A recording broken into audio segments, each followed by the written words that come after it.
Madame la présidente, monsieur le ministre, mes chers collègues. Tout d'abord, monsieur le ministre, je vous présente à mon tour mes vœux de réussite dans vos nouvelles fonctions, dans l'intérêt de la France et de la construction européenne. À l'approche du prochain Conseil européen, ce débat préalable devant la représentation nationale nous semble le bienvenu, car nous sommes depuis plusieurs semaines particulièrement inquiets. Oui, inquiets, car dans un parallèle politique troublant entre la situation française et européenne, nous découvrons un exécutif européen qui nourrit des alliances contre nature et ne respecte plus les équilibres qui ont permis à l'Union européenne de bâtir des compromis utiles à son développement pendant de longues années. Oui, inquiets, car nous constatons amèrement que la France, après une fin de mandature déjà particulièrement compliquée, perd chaque jour dans sa capacité à peser dans le jeu européen. Ces constats devraient tous, monsieur le ministre, nous alerter sur le moment que nous connaissons. Alors que l'Europe est face à une question existentielle, dans un monde secoué par les guerres, miné par une compétition internationale exacerbée, une chape conservatrice s'abat aujourd'hui sur elle et risque malheureusement de mettre en danger ses valeurs et ses objectifs. Chers collègues, nous avons un modèle à défendre, celui de la démocratie européenne fondée sur la primauté de l'état de droit, sur le respect et la protection des droits humains et sur la solidarité. Et pourtant, pour la première fois, deux commissaires, italiens et hongrois, ouvertement d'extrême droite et issus de partis politiques officiellement hostiles à l'Union européenne, sont dans l'exécutif européen. Madame von der Leyen pouvait construire sa majorité en s'appuyant au Parlement européen sur les partis pro-européens. Mais finalement, elle a décidé d'accepter ces deux représentants de l'extrême droite et d'élever le commissaire européen au rang de vice-président exécutif. Nous assistons ainsi à la banalisation d'alliances entre la droite du PPE et les groupes d'extrême droite des conservateurs et réformistes européens, des Patriotes pour l'Europe et du groupe de l'Europe des nations souveraines, illustrée par une démarche commune récente proposant une résolution sur le Venezuela, ou encore plus récemment pour empêcher l'audition des commissaires à l'agriculture et à la pêche devant la commission environnement du Parlement européen. Monsieur le ministre, très sincèrement, nous n'avons vu aucune réaction du gouvernement à ces ronds de jambes faits à l'extrême droite, et ce n'est pas acceptable. Nous avons également assisté avec stupeur au changement express du commissaire européen français dans un mouvement qui illustre finalement assez bien le moment. Une soumission de la France à un diktat de la présidente de la Commission qui ne tolérait plus le poids politique et la liberté de parole de Thierry Breton. Une décision pour, paraît-il, garantir à la France une vice-présidence exécutive et un portefeuille élargi à M. Séjourné, qui finalement hérite d'un périmètre bien moins important et influent que celui dont disposait M. Breton, amputé de l'industrie de la défense et du numérique. Il sera de plus étroitement encadré par 3 commissaires issus du PPE, du fait des nombreuses co-supervisions qui n'hésiteront pas à agir collectivement. Cette mise au pas de la Commission européenne par Mme von der Leyen, qui a parfaitement compris l'adage « diviser pour mieux régner », est elle aussi inquiétante, d'autant que cette reprise en main s'accompagne d'un fort renforcement de notre partenaire allemand au sein de la Commission européenne, avec notamment de nombreux chefs de cabinet du pays, alors que les Français ont totalement disparu de ces fonctions, si l'on en croit M. Breton. Bien que la France et l'Allemagne connaissent tous deux leurs difficultés internes, l'Allemagne n'a pas oublié l'importance d'être présente dans les différentes instances européennes. Enfin, l'absence de commissaire à l'emploi et aux droits sociaux est un très mauvais signal envoyé à la nécessaire construction de l'Europe sociale, un indispensable si nous voulons modifier et améliorer la situation des salariés les plus précaires. Tous ces éléments montrent que la France n'a pas pu ou su peser sur la constitution de la Commission von der Leyen II et que finalement, nous risquons de ne tenir qu'un rôle de second plan lors de cette nouvelle mandature. Pour conjurer cela, monsieur le ministre, nous vous demandons d'affirmer des orientations claires et de les défendre sans relâche lors de vos séjours bruxellois.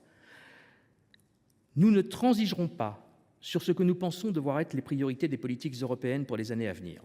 Tout d'abord, nous serons particulièrement vigilants à l'évolution du pacte vert. Bien que la nomination de la commissaire espagnole Teresa Ribera en tant que première vice-présidente exécutive de la Commission pour une transition propre, juste et compétitive soit une bonne nouvelle, nous craignons également qu'elle se retrouve particulièrement entravée et limitée par les nombreux découpages de compétences. Pas moins de 4 commissaires seront par exemple responsables du pacte industrie propre. La droite et l'extrême droite ne cachent plus leur ambition de détricoter le pacte vert.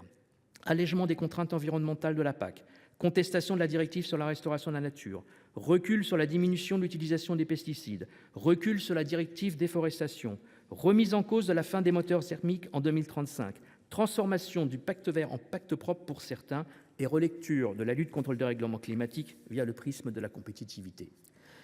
Si on ouvre la boîte de Pandore, demain, ce sera la taxe carbone aux frontières, après-demain, l'extension du marché carbone aux bâtiments et aux transports. Toutes les pièces du Green Deal tomberont les unes après les autres.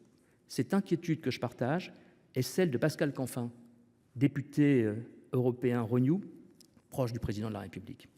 Concernant l'agriculture, le choix de confier ce portefeuille au commissaire européen luxembourgeois, qui n'est pas issu de la plus grande nation agricole de l'Union européenne, pose également question, alors même que la prochaine PAC sera essentielle pour l'avenir et l'évolution de l'agriculture européenne.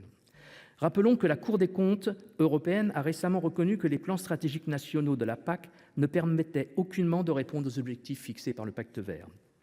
Nous serons également attentifs aux accords de libre-échange et à la position tenue par la France et son nouveau gouvernement. Monsieur le ministre, nous attendons des clarifications de la position française sur le traité Mercosur. Alors que certains annoncent que cet accord pourrait être scindé en deux afin de faciliter son adoption à l'image du CETA, la France aurait donné des gages à ses partenaires européens pour aboutir à un compromis. Le report de la mise en œuvre du règlement sur la déforestation serait même un premier signal envoyé au Brésil. Alors que les agriculteurs connaissent de grandes difficultés et voient leurs revenus baisser, et que la crise agricole menace de revenir dès cet hiver, la signature de cet accord en catimini sans consultation de la représentation nationale serait un véritable renoncement du gouvernement et un déni de démocratie. Enfin, l'un des sujets majeurs est bien sûr la gestion des migrations au sein de l'Union européenne et des différents États membres. Nous avons été particulièrement choqués par les propos tenus par le ministre de l'Intérieur sur les frontières Schengen et sur la remise en cause de la politique européenne d'asile. Monsieur le ministre, est-ce que c'est cette position que vous défendrez au nom de la France au niveau européen ? Sur ce sujet, il convient de rappeler que nous sortons à peine d'une réforme du code Schengen, adoptée le 24 mai 2024, et de l'approbation d'un tout nouveau pacte asile et migration, dont les mesures ne sont pas encore en œuvre et que la France a approuvé en juin. À peine adoptées, elles sont déjà remises en cause par des responsables politiques qui semblent penser davantage à la surenchère politique qu'à la dignité des vies humaines.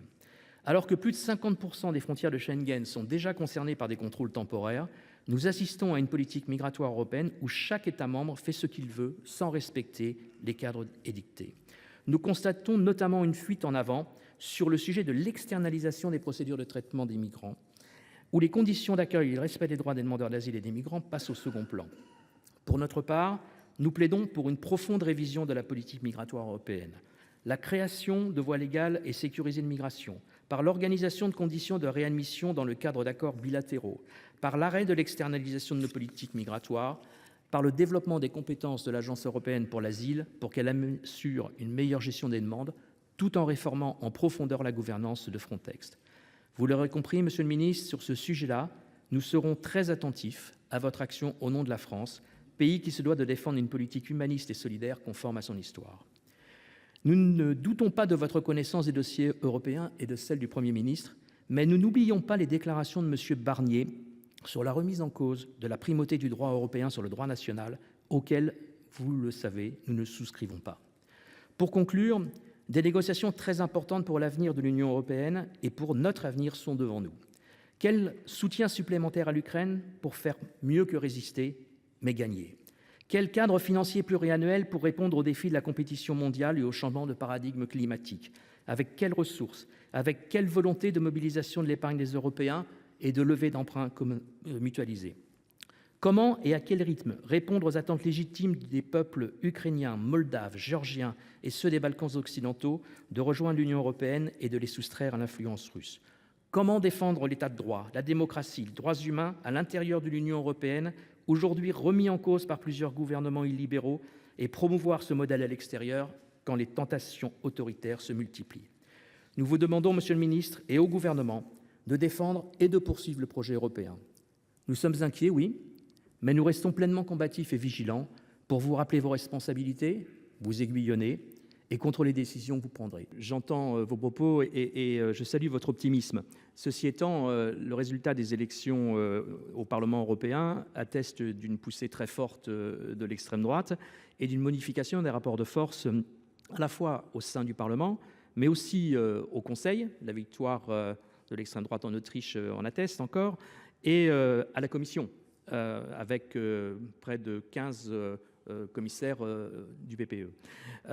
Il va donc falloir constituer des majorités d'intérêt. Et de ce point de vue, je m'inquiète de la nature des relations que nous avons aujourd'hui avec notre partenaire allemand. Et je pense que la première des missions qui devrait être la vôtre et celle du gouvernement français, c'est de restaurer la confiance avec nos partenaires allemands.